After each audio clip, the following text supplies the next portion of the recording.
দীর্ঘ সময় ধরে তাপপ্রবাহ চলায় কৃষিতে বিরূপ প্রভাব পড়ছে। ক্ষতি হচ্ছে মাঠের বিভিন্ন ফসল আর মৌসুমি ফলের। প্রখর রোদে শুকিয়ে যাচ্ছে ধান আর সবজি ক্ষেত। পোকার আক্রমণও বেড়েছে। আবহাওয়াবিদরা বলছেন এল নিনোর বিস্তার ঘটেছে। গাছ ও ফসল ঠিক রাখতে বেশি করে পানি দিতে বলেছেন কৃষিবিদরা। সংবাদদাতাদের তথ্যচিত্র নিয়ে বিস্তারিত জানাচ্ছেন ফাহিম মোনায়েম।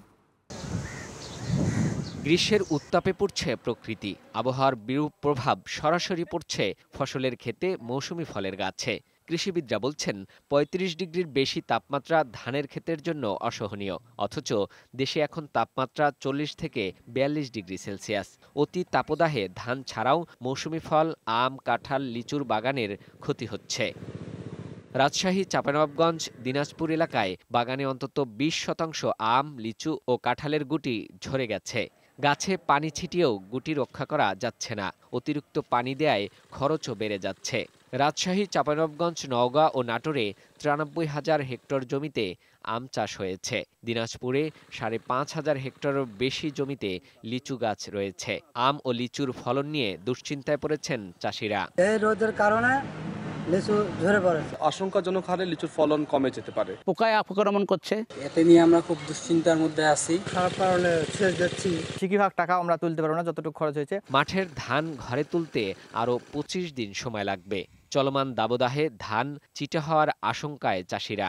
স্বাভাবিক সময় ২ দিন পরপর সেচ দিতে হলেও এখন প্রতিদিন ৫ থেকে ৯ ঘন্টা সেচ দিতে হচ্ছে। স্বাভাবিক সময়ে প্রতি বিঘা ধানের জমিতে ১৮০০ থেকে ২,০০০ টাকা সেচ খরচ হলেও এখন ৩,৫০০ থেকে ৪,০০০ টাকা খরচ হচ্ছে। আউশের বীজতলায় নিয়েও শঙ্কায় পড়েছে দক্ষিণ অঞ্চলের মানুষ। বৃষ্টি না হলে তো শীতে পড়ে যাওয়ার সম্ভাবনা বেশি। শাকসবজির ক্ষেত পুড়ছে তাপদাহে। হলুদ হয়ে যাচ্ছে সবজি চারা। পোকার আক্রমণ বাড়ছে ক্ষেতে।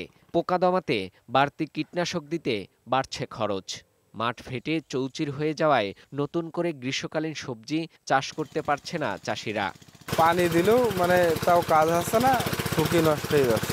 আবহাওয়াবিদরা বলছেন বর্তমানে এল নিনোর প্রভাবে পৃথিবীর বায়ুমণ্ডলে চরম বিপর্যয় নিয়ে এসেছে। এর প্রভাব পড়েছে বাংলাদেশেও।